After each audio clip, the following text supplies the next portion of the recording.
నమస్కారం ఘంటారావానికి స్వాగతం. ముందుగా ప్రధానాంశాలు. అనకాపల్లి జిల్లాలో ఆర్సెలార్ మిత్తల్ స్టీల్ ప్లాంట్కు నేడు శంకుస్థాపన.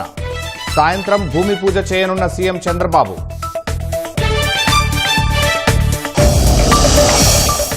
అసోంలో అంబులెన్స్ ను ఢీకొన్న ట్రక్కు ప్రమాదంలో 6 దుర్మరణం.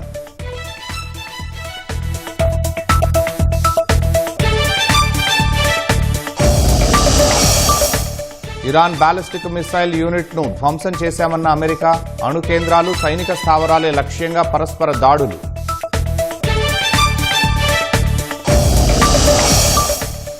ఇరాన్పై భూతల దాడి కోసం పెంటగాన్ వ్యూహాలు, రవాణా మార్గాలు చేజిక్కించుకునే దిశగా కసరత్తులు.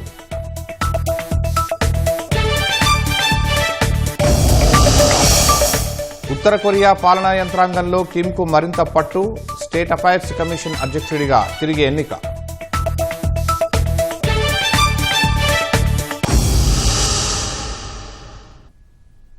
అస్సాంలోని సోనిత్పూర్ జిల్లాలో రాత్రి జరిగిన ఘోర రోడ్డు ప్రమాదంలో 6 ప్రాణాలు కోల్పోయారు. మరో 2 తీవ్రంగా గాయపడ్డారు.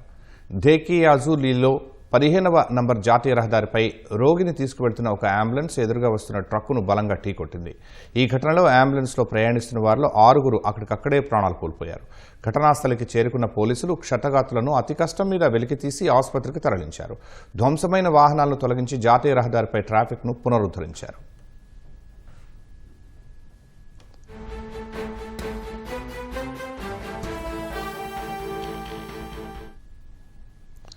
ప్రపంచంలోనే అగ్రగామి steel company Arcelor Mittal Nippon steel factory శంకుస్థాపనకు అంతా సిద్ధమైంది. సుమారు 1,36,000 కోట్ల భారీ పెట్టుబడితో రూపుదిద్దుకుంటున్న ఈ మెగా ప్రాజెక్టుకు అనకాపల్లి జిల్లా రాజయ్యపేటలో ఈ సాయంత్రం పునాది పడనుంది. సీఎం చంద్రబాబు, ప్రభుత్వ ప్రముఖులు, ఉక్కు సంస్థల ప్రతినిధులతో కలిసి శంకుస్థాపన ఫలకం ఆవిష్కరిస్తారు. Arcelor Mittal executive chairman Lakshminarayana Mittal, AMNS India chairman Aditya Mittal, Nippon steel India ప్రతినిధులు భూమి పూజలో పాల్గొంటారు. ఆర్సెలార్ స్టీల్ ప్లాంట్ విశిష్టతలు, భూమి పూజ కార్యక్రమం గురించి మరిన్ని వివరాలు మా ప్రతినిధి ఆదిత్య పవన్ అందిస్తారు.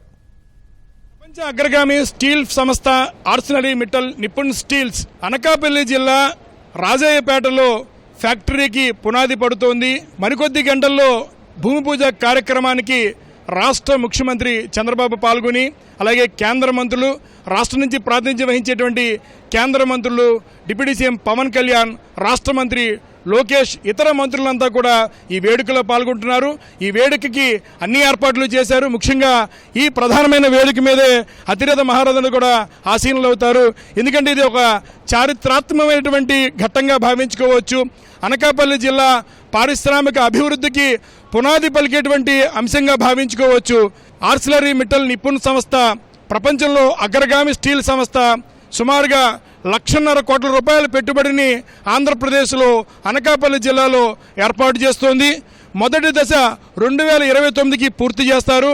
2,600 ఎకరాలలో సుమారుగా 7 మిలియన్ మెట్రిక్ టన్నుల ఉత్పత్తిని చేసే సామర్థ్యంతో ఈ ఫ్యాక్టరీ నిర్మాణం అవుతుంది. అలాగే 35,000 మందికి ప్రత్యక్షంగా ఉపాధి కల్పించే అవకాశం ఉంది. 2033కి పూర్తి సామర్థ్యం సుమారుగా 18 నుంచి 24 మిలియన్ మెట్రిక్ టన్నుల సామర్థ్యంతో ఈ ఫ్యాక్టరీ నిర్మాణం పూర్తవుతుంది. 2029కి మొదటి దశ, 2033కి పూర్తి సామర్థ్యంతో Arcelor Mittal Nippon steel Anakapalli జిల్లాలో విస్తృతమవుతుంది. ఫలితంగా ఈ స్టీల్ ఫ్యాక్టరీకి అనుసంధానంగా మరిన్ని కంపెనీలు ఇక్కడికి వచ్చేటువంటి అవకాశం ఉంటుంది. ఫలితంగా సుమారుగా 2 లక్షల మందికి ఉపాధి కల్పించేటువంటి అవకాశం అనకాపల్లి జిల్లాలో ఈ ప్రాంతానికి వస్తుంది. అయితే రానున్న రోజుల్లో అనకాపల్లి జిల్లా నుంచి పారిశ్రామిక అభివృద్ధికి ఒక పునాది పడిందని చెప్పుకోవచ్చు. ఉత్తరాంధ్ర ముఖద్వారంగా భావించేటువంటి పాయకరావుపేట నియోజకవర్గంలో రాజయ్యపేటలో Arcelor Mittal Nippon steel factory ప్రారంభించుకుంటుంది. ఫలితంగా 3 సంవత్సరాల్లో మొదటి దశని పూర్తి చేసి మరింత మందికి ఉపాధి కల్పించే అవకాశం ఉంటుంది. Arcelor Mittal Nippon steel factory ఇక్కడ రావడం ద్వారా ఇక్కడ ఒక రైల్వే ట్రాక్ నిర్మాణం చేపడుతున్నారు. మరోవైపు తునికి పాయకరావుపేట మధ్య ఒక ఎయిర్ స్ట్రిప్ వచ్చేటువంటి అవకాశం ఉంది. అలాగే ఇక్కడ ఆర్సెలర్ మిట్టల్ నిపుణ్ స్టీల్ ఉత్పత్తి చేసేటువంటి స్టీల్ అంతా కూడా సమీపంలో ఉన్నటువంటి క్యాపిటివ్ పోర్టు ద్వారా ఇతర ప్రాంతానికి వెళ్ళేటువంటి అవకాశం ఉంది. ఇతర ప్రాంతాలకి, ఇతర దేశాలకి ఆంధ్రప్రదేశ్ నుంచి స్టీల్ ఉత్పత్తి చేసి పంపించేటువంటి పరిస్థితులు ఉంటాయి. ఫలితంగా ఈ ప్రాంతంలో అద్భుతమైనటువంటి ఉపాధి అవకాశాలు మెరుగుపడతాయి. ఆంధ్రప్రదేశ్కి ఆర్థిక వికాసానికి అభివృద్ధి దోహదపడే విధంగా ఆర్సిలరీమిట్టల్ నిపుణ్ స్టీల్ ఫ్యాక్టరీ సంసిద్ధంగా ఉండేటువంటి అవకాశం ఉంది. అయితే ప్రజాప్రతినిధులు ఇక్కడ ఉన్నటువంటి స్థానికులంతా కూడా ఆనందాన్ని వ్యక్తం చేస్తున్నారు. అనకాపల్లి జిల్లా అనేది వాణిజ్యపరంగా ఎంతో అభివృద్ధి చెందిన జిల్లా. ఇప్పుడు ఆర్సిలరీమిట్టల్ నిపుణ్ స్టీల్ ఫ్యాక్టరీ రాకతోటి ఈ ప్రాంతం అంతా కూడా పారిశ్రామిక అభివృద్ధి వికాసంగా విరాజిల్లేటువంటి అవకాశం ఉందనేటువంటి అభిప్రాయాన్ని వ్యక్తపరుస్తున్నారు. అనకాపల్లి జిల్లా వ్యవసాయ ఉత్పత్తులతోటి వాణిజ్యపరంగా అభివృద్ధి చెందిన జిల్లా. ఇప్పుడు ఆర్సిలరీమిట్టల్ నిపుణ్ స్టీల్ రాకతోటి ఈ ప్రాంతం అంతా కూడా నూతన పారిశ్రామిక అభివృద్ధితోటి విరాజిల్లేటువంటి అవకాశం ఉందని స్థానికులు ఆనందాన్ని వ్యక్తపరుస్తున్నారు. కెమెరా పర్సన్ ఎస్ శ్రీనివాస్తో ఆదిత్య పవన్, అనకాపల్లి జిల్లా. రఘురామకృష్ణరాజు కస్టోడియల్ టార్చర్ కేసులో నిందితుడిగా ఉన్న ఐపీఎస్ అధికారి సునీల్ నాయక్ ఇవాళ ఉదయం విచారణకు హాజరు కానున్నారు. గుంటూరులోని సీసీఎస్ స్టేషన్లో విచారణ అధికారి విజయనగరం ఎస్పీ దామోదర్ సునీల్ నాయక్ను విచారించనున్నారు. హైకోర్టు ఆదేశాల మేరకు ఇప్పటికే ఈ నెల 5వ తేదీ నుంచి 11వ తేదీ వరకు 7 రోజుల పాటు సునీల్ నాయక్ను పోలీసులు విచారించారు. తన తల్లి అనారోగ్యంతో బాధపడుతున్నారని, కుమారుడిగా ఆమె దగ్గర ఉండాల్సిన అవసరం ఉందని సునీల్ నాయక్ ఈ నెల 12వ తేదీ న్యాయస్థానం దృష్టికి తీసుకువెళ్లగా ఈ నెల 22వ తేదీ వరకు హైకోర్టు అవకాశం ఇచ్చింది. ఈ నెల 23వ తేదీ తిరిగి విచారణకు హాజరు కావాలని ఉత్తర్వులు జారీ చేసింది. ఈ నేపథ్యంలో సునీల్ నాయక్ ఇవాళ గుంటూరు సీసీఎస్ స్టేషన్లో విచారణకు హాజరయ్యే అవకాశం ఉంది.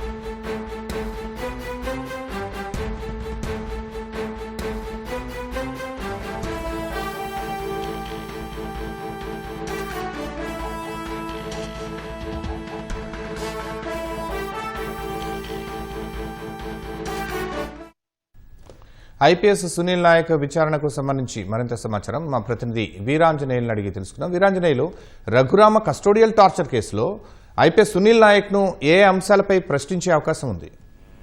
ధన్యవాదాలు శర్మ. రఘురామకృష్ణరాజు కస్టోడియల్ టార్చర్ కేసుకు సంబంధించి నిందితుడిగా ఉన్నటువంటి ఐపీఎస్ అధికారి సునీల్ నాయక్ ను గతంలో 7 రోజులు విచారించడం జరిగింది. అయితే ఇటీవలే వాళ్ళ అమ్మగారికి అనారోగ్యంతో ఉంది, తనతో నేను ఉండాలని చెప్పేసి కోర్టును ఆశ్రయించి వెసులుబాటు పొందినటువంటి సునీల్ నాయక్ ఈ నెల 23 అంటే ఈ రోజు ఉదయం మళ్ళీ గుంటూరు సీసీఎస్ పోలీస్ స్టేషన్ లో విచారణకు హాజరు కావాలని చెప్పి హైకోర్టు ఆదేశాలు జారీ చేసింది. ఈ ఆదేశాలు జారీ చేసిన నేపథ్యంలో మరోసారి సునీల్ నాయక్ ఈ రోజు విచారణకు రానున్నారు. ఎస్పీ దామోదర్, విచారణ అధికారిగా ఉన్నటువంటి ఎస్పీ దామోదర్ నేతృత్వంలో ఈ రోజు విచారణ కొనసాగనుంది. ప్రధానంగా చూసుకున్నట్టయితే అప్పటి సిఐడి డిఐజీకి పనిచేసినటువంటి సునీల్ నాయక్ పాత్ర మీద ఇప్పటికే పలు కోణాల్లో ఎస్పీ దామోదర్ విచారించడం జరిగింది. ప్రధానంగా చూసుకున్నట్టయితే రఘురామకృష్ణరాజును హైదరాబాద్ అరెస్ట్ చేసి గుంటూరు ప్రాంతీయ సిఐడి కార్యాలయాన్ని తీసుకువచ్చి అర్ధరాత్రి సమయంలో అతని మీద చిత్రహింసలకు గురి చేసిన కేసుకు సంబంధించి ఇతని పాత్ర, సునీల్ నాయక్ పాత్ర కీలకంగా ఉందని చెప్పి కూడా విచారణలో వాళ్ళు దర్యాప్తులో కూడా తేలింది. ఆ కోణంలో కూడా విచారణ కొనసాగిస్తున్నారు. అదేవిధంగా అనేక సాంకేతిక ఆధారాలు, అదేవిధంగా సీసీ ఫుటేజ్ ఆధారాలతో సునీల్ నాయక్ ను రకరకాలుగా, అంటే అసలు ఆ రోజు అసలు సునీల్ నాయక్ ఒక ప్రజాప్రతినిధిగా ఉన్నప్పుడు రఘురామకృష్ణరాజును చిత్రహింసకు గురి చేయాల్సిన అవసరం ఏమొచ్చింది, అసలు అతను చిత్రహింసకు గురి చేయాలని చెప్పి ఎవరి ఆదేశాల మేరకు మీరు ఆ విధంగా నడుచుకున్నారు, ఎవరి పాత్ర మేరకు మీరు, ఎవరి సూచన మేరకు మీరు ఆ రోజు సిబ్బంది, సిఐడి సిబ్బంది అతని మీద చిత్రహింసలకు గురి చేశారు. అదేవిధంగా సిఐడి సిబ్బందితో పాటు బయట వ్యక్తులు కూడా వచ్చి ఆ రోజు రఘురామకృష్ణరాజు మీద దాడి చేసినట్టుగా కూడా విచారణలో తేడా తెలమైంది. ఈ నేపథ్యంలో మీ పాత్ర ఏంటి, అసలు మీరు ఆ రోజు అసలు సిఐడి కార్యాలయానికి ఎందుకు వెళ్లారు, ఆ అర్ధరాత్రి సమయంలో మీరు అక్కడే ఉన్నారు కదా, మీ సమక్షంలోనే మీ ఆధ్వర్యంలోనే అతనిపై దాడి జరిగిందా అనే కోణంలో అయితే విచారణ అధికారి విచారిస్తున్నట్టుగా తెలుస్తుంది. అయితే చాలా విషయాలు కూడా దాదాపు 7 రోజులు విచారణ జరిగితే 7 రోజుల్లో కూడా సునీల్ నాయక్ పూర్తి స్థాయిలో విచారణకు సహకరించలేదు. అన్నిటికీ కూడా పొడిపొడిగా సమాధానం చెప్తూ వచ్చారు, కొన్నిటికి తెలియదు, మర్చిపోయినట్టు కూడా చెప్తూ వచ్చారు. అయితే ఏదైతే ఆధారాలు ఉన్నాయో, సాంకేతిక ఆధారాలు కావచ్చు, సీసీ ఫుటేజ్ ఆధారాలు కావచ్చు, వాటన్నిటిని కూడా అతని ముందు ఉంచి వీటికి ఏం సమాధానం చెప్తారు అంటే వాటన్నిటి కూడా దాటవేత ధోరణి అయితే వ్యవహరించినట్టుగా కూడా తెలుస్తుంది. ఈ నేపథ్యంలోనే మొత్తం ఇప్పుడు గత మార్చి 5వ తారీఖు నుంచి ఈ 12వ తారీఖు వరకు హైకోర్టు విచారణకు హాజరు కావాలని ఆదేశాలు జారీ చేసింది. అయితే 7 రోజుల పాటు విచారణకు హాజరైన సునీల్ నాయక్ 12వ తేదీన హైకోర్టును ఆశ్రయించి వెసులుబాటు పొందారు. ఈ నేపథ్యంలోనే మరోమారు ఈ రోజు ఖచ్చితంగా మీరు విచారణాధికారికి ముందు హాజరవ్వాలి, విచారణకు సహకరించాలని చెప్పి కూడా హైకోర్టు ఆదేశాలు జారీ చేసిన నేపథ్యంలో ఈ రోజు విచారణ అయితే తీవ్ర ఉత్కంఠ నెలకొంది. ఎందుకంటే ఇప్పటికే విచారణకు సంబంధించి కీలక వ్యక్తులు ఎవరైతే ఉన్నారో ఈ నిందితులు వాళ్ళందరినీ కూడా ఇప్పటికే విచారణాధికారి విచారించారు. అందులో ప్రధానంగా ఉన్నటువంటి అప్పుడు సిఐడి చీఫ్ కావచ్చు, సునీల్ కుమార్ ని కావచ్చు, తర్వాత ప్రధాన నిందితులు ఉన్నటువంటి అప్పుడు విజయపాల్ ని కావచ్చు, తర్వాత జీజీహెచ్ సూపరింటెండెంట్ మాజీ సూపరింటెండెంట్ అటువంటి ప్రభావతం వీళ్ళందరినీ కూడా విచారించడం జరిగింది. కీలకమైన వ్యక్తి వచ్చేది సునీల్ నాయక్. ఈ సునీల్ నాయక్ గతంలో విచారణ కూడా సహకరించలేదు, పలుమార్లు నోటీసులు ఇచ్చినా కూడా స్పందించిన పరిస్థితి. అయితే హైకోర్టు ఆదేశాల మేరకే అతను ఇప్పుడు విచారణకు అయితే హాజరవుతున్నారు. ఈ విచారణలో కూడా అతను పూర్తి స్థాయిలో సహకరించిన నేపథ్యంలో అతని నుంచి పూర్తి వివరాలు రాబట్టి దర్యాప్తుని చాలా వేగంగా పూర్తి చేయాలని చెప్పి కూడా విచారణాధికారి ఎస్పీ దామోదర్ అయితే ఉన్నారు. ఈ నేపథ్యంలోనే ఈ రోజు అయితే విచారణ చాలా కీలకంగా ఉంది. ఈ విచారణలో అది అనేక ఇంకా ఏదైతే లోతగిన విశ్లేషణ అసలు ఈ పాత్ర మనకి రఘురామకృష్ణరాజుని కస్టడీ హాజరు చేసిన వెనక ఎవరున్నారు, ఎవరి ఆదేశాల మేరకు ఎంత జరిగిందనేది పూర్తి ఆధారాలతో దర్యాప్తుని ముగించేందుకైతే ఎస్పీ దామోదర్ ప్రయత్నిస్తున్నారు. శర్మ, ధన్యవాదాలు వీరాంజనేయులు. ఆపరేషన్ కగార్ గడువు ముగియనుండటంతో ఛత్తీస్గఢ్ రాష్ట్రంలోని అబుజ్మడ్ అటవీ ప్రాంతాల్లో కేంద్ర భద్రతా బలగాలు జల్లెడపడుతున్నాయి. మిషన్ 2026 ఎండ్ గేమ్ పేరుతో మరో ఆపరేషన్ నిర్వహిస్తున్నారు. కేంద్ర మంత్రి అమిత్ షా విధించిన ఆపరేషన్ కగార్ గడువు ఈ నెల 31న ముగుస్తుంది. ఇప్పటికే పెద్ద ఎత్తున అబుజ్మడ్ నేషనల్ పార్క్ అటవీ ప్రాంతాలను చుట్టుముట్టిన భద్రతా బలగాలు ఏ క్షణమైనా కాల్పులు జరిపే అవకాశం ఉందని తెలిపాయి. ఆ ప్రాంతాల్లో 2 కేంద్ర కమిటీ సభ్యులతో పాటు 60 మంది మావోయిస్టులు ఉన్నట్టు సమాచారం. వీరిని లక్ష్యంగా చేసుకుని మిషన్ 2026 ఎండ్ గేమ్ ఆపరేషన్ను కొనసాగిస్తున్నట్లు భద్రతా బలగాలు వెల్లడించాయి. పశ్చిమాసియాలో యుద్ధం రోజురోజుకు మరింత తీవ్రస్థాయికి చేరుతోంది. అణు కేంద్రాలు, సైనిక స్థావరాలు, మౌలిక సదుపాయాలే లక్ష్యంగా ఇజ్రాయెల్, అమెరికా, ఇరాన్ దాడులు, ప్రతిదాడులు చేసుకుంటున్నాయి. టెహ్రాన్లోని ఓ బాలిస్టిక్ మిసైల్ యూనిట్ను ధ్వంసం చేసినట్లు అమెరికా ప్రకటించింది. అటు విద్యుత్ కేంద్రాలపై దాడులు చేస్తామన్న అమెరికా అధ్యక్షుడు ట్రంప్ హెచ్చరికలను ఇరాన్ ఖండించింది. విద్యుత్ కేంద్రాలను లక్ష్యంగా చేసుకుంటే హర్ముజ్ను పూర్తిగా మూసివేస్తామని స్పష్టం చేసింది. ఇరాన్ నుంచి యావత్ ప్రపంచ భద్రతకు ముప్పు పొంచి ఉందని, అందుకే అందరి తరపున ఆ దేశంపై పోరాడుతున్నామని ఇజ్రాయెల్ ప్రధాని నెతన్యాహు అన్నారు. ఇజ్రాయెల్, గల్ఫ్ దేశాల్లోని అమెరికా స్థావరాలే లక్ష్యంగా ఇరాన్ దాడులు తీవ్రతరం చేసింది. ఇజ్రాయెల్పైకి పదుల సంఖ్యలో ఇరాన్ క్షిపణులు ప్రయోగించిందని ఆ దేశం వెల్లడించింది. వాటిని అడ్డుకునేందుకు ఇజ్రాయెల్ ఎయిర్ డిఫెన్స్ వ్యవస్థ సమర్థవంతంగా పనిచేస్తోందని తెలిపింది. సెంట్రల్ ఇజ్రాయెల్పై ఇరాన్ క్లస్టర్ బాంబులతో దాడులు చేసింది. టెల్ అవీవ్ సహా దాని సమీప నగరాల్లో ఈ పేలుడు పదార్థాల కారణంగా 36 మంది గాయపడ్డారు. వారిలో 19 మంది చిన్నారులే. ఇజ్రాయెల్ అణు పరిశోధనా కేంద్రాలపై ఇరాన్ ప్రయోగించిన క్షిపణుల్ని తమ గగనతల రక్షణ వ్యవస్థలు గుర్తించినప్పటికీ వాటిని అడ్డుకోలేకపోవడంపై దర్యాప్తు జరుపుతున్నట్లు ఇజ్రాయెల్ అధికారులు వెల్లడించారు. తాజా దాడుల్లో అణు పరిశోధనా కేంద్రం దెబ్బతినలేదని తెలిపారు. అటు ఇజ్రాయెల్ గగనతల ప్రస్తుతం రక్షణ లేదన్నారు. ఇకపై తాము చేసే దాడులు వాషింగ్టన్, టెల్ అవీవ్లను ఆశ్చర్యపరుస్తాయని ఇరాన్ సైనికాధికారులు పేర్కొన్నారు. ఇజ్రాయెల్ ఆక్రమిత ప్రాంతాల గగనతలంలో తమ క్షిపణులు ఆధిపత్యం ప్రదర్శిస్తున్నాయని ఇరాన్ ఐఆర్టీసీ ఏరోస్పేస్ ఫోర్స్ అధిపతి మేజర్ జనరల్ సయ్యద్ మజీద్ మూసావి అన్నారు.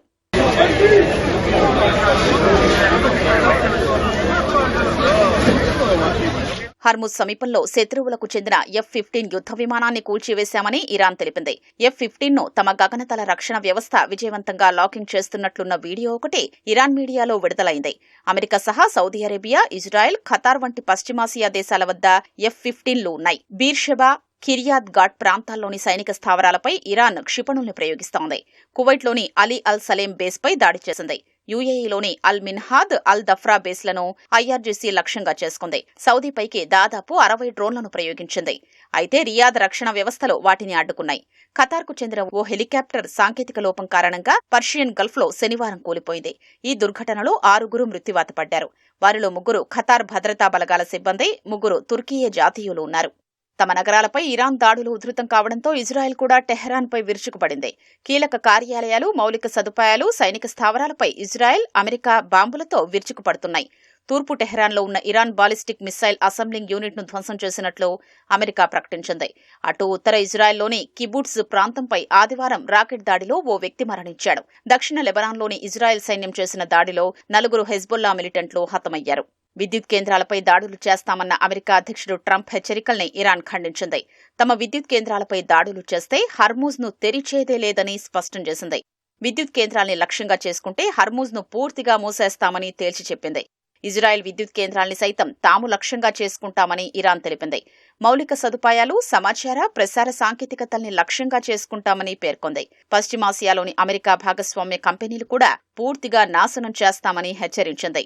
చమురు కేంద్రాల్ని చట్టబద్ద లక్ష్యాలుగా పరిగణించి కోలుకోలేకుండా దెబ్బతీస్తామని ఇరాన్ తేల్చి చెప్పింది. ఇరాన్ నుంచి యావత్ ప్రపంచ భద్రతకు ముప్పు పొంచి ఉందని ఇజ్రాయెల్ ప్రధాని బెంజమిన్ నెతన్యాహు అన్నారు. అందుకే అందరి తరపున అమెరికా తాము కలిసి ఆ దేశంపై పోరాడుతున్నామని పేర్కొన్నారు. ఆరాద్లో క్షిపణి దాడి జరిగిన ప్రాంతాన్ని సందర్శించిన నెతన్యాహు ఐరోపాపైన దాడి చేయగల సామర్థ్యం ఇరాన్కు ఉందని చెప్పేందుకు డిగో గార్సియాపై అది చేసిన దాడే నిదర్శనమన్నారు. మరోవైపు నతాంజ్ అణుకేంద్రంపై దాడితో తమకు సంబంధం లేదని ఇజ్రాయెల్ స్పష్టం చేసింది. ఇరాన్పై భూతల దాడి కోసం అమెరికా సమగ్ర వ్యూహాలను రూపొందించినట్లు ఆ దేశ మీడియా సంస్థ పేర్కొంది. భూతల దాడి కోసం చేపట్టాల్సిన చర్యలు, అనుసరించాల్సిన వ్యూహాలపై ఇప్పటికే అత్యున్నత స్థాయి సైనిక కమాండర్లు కసరత్తు చేసినట్లు వెల్లడించింది. ఇప్పుడు ఏ పరిస్థితుల్లో భూతల దాడిని మొదలు పెట్టాలనే దానిపై అమెరికా అధ్యక్షుడు ట్రంప్ ఇంకా నిర్ణయం తీసుకోలేదని ఆ కథనం వివరించింది. దీనిపై అమెరికా అత్యున్నత స్థాయి సైనికాధికారులతో ట్రంప్ రహస్య చర్చలు జరిపారని, అక్కడ పలు సున్నితమైన అంశాలను చర్చించినందున ఆ వివరాలు బయటికి రాలేదని వివరించింది. ఇరాన్పై అమెరికా భూతల దాడి ప్రణాళికతో ముడిపడిన కీలక వివరాలను కూడా సైనిక అధికారులు కూలంకషంగా చర్చించినట్లు తెలుస్తోంది. ఇరాన్లోని ప్రధాన రవాణా మార్గాలను ఎలా అదుపులోకి తీసుకోవాలి, ఆ దేశ సైనికులు, పారామిలిటరీ బలగాలను ఎలా నిర్బంధించాలి వంటి అంశాలపైన అమెరికా సైన్యం కసరత్తు చేసినట్లు సమాచారం.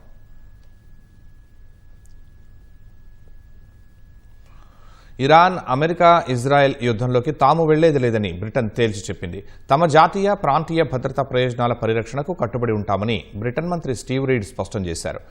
హర్మూజ్ జలసంధిని 48 గంటల్లోగా తెరవాలని ఇరాన్కు అమెరికా అధ్యక్షుడు ట్రంప్ ఇచ్చిన అల్టిమేటంపై ఓ విలేకరి ప్రశ్నించగా ఈ మేరకు స్పందించారు. జాతీయ, ప్రాంతీయ భద్రత సహా పశ్చిమాసియాలో సైనిక ఉద్రిక్తతలను తగ్గించడంపైనే ప్రభుత్వం దృష్టి ఉంటుందన్నారు. ఇందుకోసం మిత్రదేశాలతో కలిసి పనిచేస్తామని చెప్పారు. వీలైనంత త్వరగా పశ్చిమాసియా సైనిక ఉద్రిక్తతలను ఆపాల్సిన అవసరం ఉందన్నారు. ఒకవేళ బ్రిటన్ ప్రయోజనాలకు విఘాతం కలిగే పరిస్థితే తలెత్తితే స్పందించేందుకు సర్వసన్నద్ధంగా ఉంటామని స్టీవ్ రీడ్ తెలిపారు. ఉపరితల ఆవర్తనం, ద్రోణి ప్రభావంతో రాష్ట్రంలోని వివిధ ప్రాంతాల్లో రాబోయే 4 రోజులు పిడుగులతో కూడిన వర్షాలు కురవచ్చని అమెరికా వాతావరణ కేంద్రం తెలిపింది. గంటకు గరిష్టంగా 50 కిలోమీటర్ల వేగంతో ఈదురుగాలులు వీయొచ్చని పేర్కొంది. ఇవాళ శ్రీకాకుళం, విజయనగరం, పార్వతీపురం, మన్యం, అల్లూరి సీతారామరాజు, పోలవరం, విశాఖపట్నం, అనకాపల్లి, కాకినాడ, కోనసీమ, తూర్పుగోదావరి, పశ్చిమ గోదావరి, ఏలూరు, కృష్ణా, ఎన్టీఆర్, గుంటూరు జిల్లాల్లో కొన్ని చోట్ల తేలికపాటి నుంచి ఓ మోస్తరు వర్షాలు కురిసే అవకాశం ఉందని రాష్ట్ర విపత్తుల నిర్వహణ సంస్థ హెచ్చరించింది. బాపట్ల, పల్నాడు, మార్కాపురం, ప్రకాశం, నెల్లూరు జిల్లాల్లో కొన్ని చోట్ల తేలికపాటి వర్షాలు కురిసే అవకాశం ఉందని తెలిపింది. ఉరుములు, మెరుపులతో కూడిన వర్షం కురిసేటప్పుడు పొలాలు, బహిరంగ ప్రదేశాల్లో ఉండరాదని పేర్కొంది. ప్రజలు చెట్ల కింద నిలబడరాదని సూచించింది.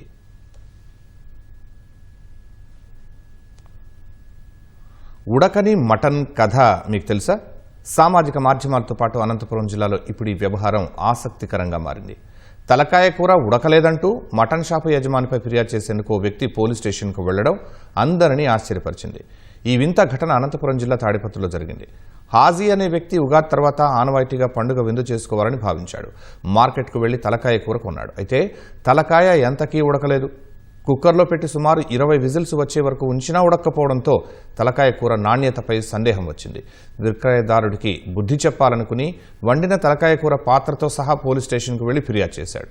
హాజీ ఫిర్యాదుతో పోలీసులు ఆశ్చర్యపోయారు. అయితే పరిస్థితిని అర్థం చేసుకున్న సీఐ ఆరోహణరావు మటన్ దుకాణం యజమానితో మాట్లాడమంటూ సర్ది చెప్పి పంపించారు. ఈ స్టోరీలో కొసమేర్పేంటో తెలుసా? హాజీ పోలీస్ స్టేషన్కు వెళ్లిన విషయం తెలిసి షాపు వ్యక్తి కేజీ మటన్ ఉచితంగా ఇచ్చాడు. మటన్ దుకాణం వద్ద తలకాయ కూర తీసుకుని దాన్ని వండుకునే సందర్భంలో 20 విజిల్స్ పెట్టినా కూడా తలకాయ కూర ఉడకడం లేదని చెప్పని, మాకు సరైనటువంటి తలకాయ కూర ఇవ్వడం లేదని చెప్పని పోలీస్ స్టేషన్ కు ఆ వండిన పదార్థంతో కూడా రావడం జరిగింది. నిజంగా మాకు ఆశ్చర్యం వేసింది. ఈ విధంగా కూడా ప్రజలు పోలీస్ స్టేషన్లకు వస్తారా అని చెప్పని అనిపించింది. గతంలో కూడా ఇదే అనంతపురం జిల్లాలో నెల కిందట చిన్నాల్లునికి కుడుములు పెట్టలేదని చెప్పని డయల్ 100 కు కాల్ చేయడం జరిగింది. ఈ సందర్భంగా ప్రజలకు తెలియజేయడం ఏదంటే డయల్ 100 అనేది చాలా అత్యవసరమైనటువంటి సర్వీసులు ఉపయోగించుకోవాల్సినటువంటి వ్యవస్థ. దాన్ని దుర్వినియోగం చేయకూడదు. అదేవిధంగా జరిగిన సంఘటన గురించి చెప్పాల్సి అంటే ప్రజలకు తాడిపత్రి పోలీస్ స్టేషన్ కు వెళ్తే ఏ చిన్న విషయమైనా కూడా న్యాయం జరుగుతుందనే నమ్మకం కలిగిందని చెప్పని భావిస్తున్నాము. అతను సదరు హాజీ పోలీస్ స్టేషన్కి వెళ్ళినాడు అనే విషయం తెలుసుకొని సదను మాంసపు దుకాణదారుడు దానికి ప్రత్యామ్నాయంగా 1 కేజీ మటన్ కూడా ఇచ్చినాడని చెప్పని తెలిసింది.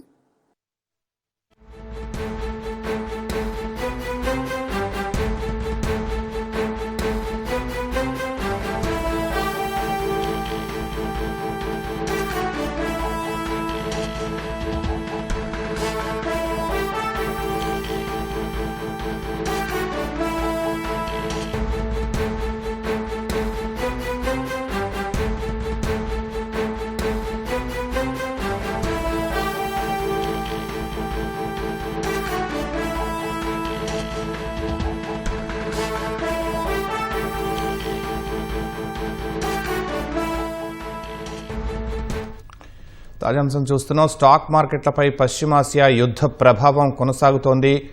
గత వారంలో పతనమైన స్టాక్ మార్కెట్లు ఇవాళ కూడా నష్టాలతోనే ప్రారంభమయ్యాయి. సెన్సెక్స్ 1200 పాయింట్లకు పైగా నష్టాల్లో ట్రేడ్ అవుతోంది.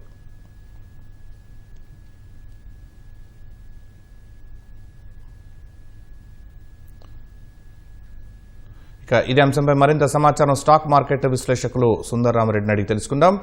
సుందరరామరెడ్డి గారు నమస్తే అండి. స్టాక్ మార్కెట్ల పతనానికి కారణాలు ఏం కనిపిస్తున్నాయి? ప్రపంచవ్యాప్తంగా అన్ని మార్కెట్లు డౌన్ లో ఉన్నాయండి. ఈ వార్ ఎఫెక్ట్ అయిపోయేంత వరకు కూడా ఇది స్టేబుల్ అయ్యేలా లేదు. అంటే పర్టికులర్ గా India crude basket almost $156 దాటిపోయిందండి. 2 months back అది $60 ఉండేది. ఇప్పుడు $156 అని డబుల్ అవుతుంది క్రూడ్ ఆయిల్ బిల్ ఇండియాకి. ఇది ప్రొలాంగర్ కంటిన్యూ కనుక అయితే $1 ఈక్వల్ టు ఆల్మోస్ట్ 15,000 కోట్లు ఇంపోర్ట్ కాస్ట్ పెరిగిద్దండి. అంటే నిన్న ఒక్కరోజు అది మూకే ఆల్మోస్ట్ ఇండియన్ మార్కెట్ 1,50,000 కోట్లు ఆయిల్ బిల్లు పెరిగిపోతుంది అనమాట. ఇది ఎంతకాలం కంటిన్యూ అవుతే అంత ఎఫెక్ట్ ఎక్కువ ఉంటుంది. అందుకని ఆయిల్ సెటిల్ అయ్యేంత వరకు కూడా ఈ మార్కెట్ డౌన్ సైడ్ పోయే ఛాన్స్ ఎక్కువ ఉంటుంది. అంటే ఇటు బంగారం రేట్లు ఇన్ఫ్లేషన్తో పడిపోవటం చూస్తూ ఉన్నాం, స్టాక్ మార్కెట్లు పడిపోవడం చూస్తూ ఉన్నాం. అసలు ప్రపంచం ఈ యుద్ధ మేఘాలు ఎప్పుడు సద్దుమణుగుతాయి, ఎక్కడి దాకా వెళ్లే ఛాన్స్ ఉంది మార్కెట్లు? బేసికల్ ఇది కోవిడ్ కన్నా ఇంకా సివియర్ ఎఫెక్ట్ ఉందండి. యుద్ధం ఈ రోజు ఆగినా సరే ఈ సప్లై చైన్ డిస్టర్బెన్స్ మళ్ళీ సెట్ అవ్వడానికి చాలా టైం పడుతుందండి. ఎందుకంటే ఈ క్రూడ్, న్యాచురల్ గ్యాస్ ఇవన్నీ కూడా స్టక్ అవటం వల్ల పెట్రోకెమికల్స్ కావచ్చు, ఫర్టిలైజర్స్ కావచ్చు, అండ్ ఎలక్ట్రికల్ వెహికల్స్ కావచ్చు అన్ని ఎఫెక్ట్ అవుతున్నాయి డైరెక్ట్ గా ఇండైరెక్ట్ గానీ. ఆ పెరిగే స్పీడ్ చూస్తే ప్రపంచం భయపడుతుందండి. ఊహించండి, ఫిబ్రవరి మంత్ స్టార్టింగ్ లో Indian crude oil basket rate $67 అండి. ఇప్పుడు లైవ్ మార్కెట్ లో $156 ఉంది. అంటే లిటరలీ డబుల్ అయింది ఇండియన్ ఆయిల్ బిల్ 2 నెలల్లోనే. ఇది పెరిగే కొద్దీ ట్రేడ్ డిఫిసిట్ పెరుగుద్ది. గల్ఫ్ నుంచి రావాల్సిన డబ్బు మనకి రిడెంప్షన్స్ రాకపోవచ్చు. అండ్ మిగతా సైడ్ ఎఫెక్ట్స్ చాలా ఎక్కువ ఉంటాయండి. అందుకని మార్కెట్ చాలా పానిక్ లో ఉంది. పైగా మనది ఒకటే కాదు, వరల్డ్ వైడ్ అన్ని మార్కెట్స్ ఈ రోజు కొలాప్స్ లో ఉన్నాయండి. అందుకని మార్నింగ్ అన్ని పట్టణం స్టార్ట్ అవుతుంది. సుందరరామరెడ్డి గారు, ఇప్పుడు వరల్డ్ మార్కెట్స్ తో కంపేర్ చేసినప్పుడు భారత మార్కెట్ ఏ స్థాయిలో పతనం అవుతోంది? అంతా కూడా ఇలాగే ఉందా? పానిక్ సిచ్యువేషన్ అయినా? మరి మదుపర్లకు మీరు ఇచ్చే సూచనలు ఏంటి? ప్రపంచం మొత్తం ఇలానే ఉందండి. ఈ రోజు జపాన్ మార్కెట్ చూడండి, లైవ్ మార్కెట్ లో 4% డౌన్ అయిందండి. అండ్ చైనా మార్కెట్ 2.5% డౌన్ అయింది. హాంకాంగ్ మార్కెట్ -4% డౌన్ అయింది. అండ్ కొరియన్ మార్కెట్ -6% డౌన్ అయింది. And Europe market features already -2 లో ట్రేడ్ అవుతున్నాయి. అమెరికన్ ఫీచర్స్ కూడా -0.5 లో ట్రేడ్ అవుతున్నాయి. అంటే పానిక్ అనేది ప్రపంచ వ్యాప్తంగా ఉందండి. యుద్ధానికి ఏదో ఒక పాజిటివ్ సిగ్నల్ వచ్చి అవి సెటిల్ అయితే మేబీ 1 month తర్వాత మార్కెట్ సెటిల్ అయ్యే ఛాన్స్ ఎక్కువ ఉంది. అందుకని దీని ఎఫెక్ట్ కోవిడ్ కన్నా ఎక్కువ ఉందండి సప్లై చైన్ డిస్టర్బెన్స్. ఇప్పటికే ఇది ఆర్చేది లేదు, తీర్చేది లేదు. ఎందుకంటే ఇన్సూరెన్స్ కంపెనీస్ వాళ్ళు ఇన్సూరెన్స్ ఎక్స్టెండ్ చేయాలి, ప్రొడక్షన్ మళ్ళీ స్టార్ట్ అవ్వాలి, అండ్ సప్లై చైన్ డిస్టర్బెన్స్ అంతా క్లియర్ అవ్వాలి. టేక్ టూ మచ్ టైం అనమాట. మనం అనుకున్న దానికంటే ఈసారి ఎఫెక్ట్ ఎక్కువ ఉండేలాగా ఉంది.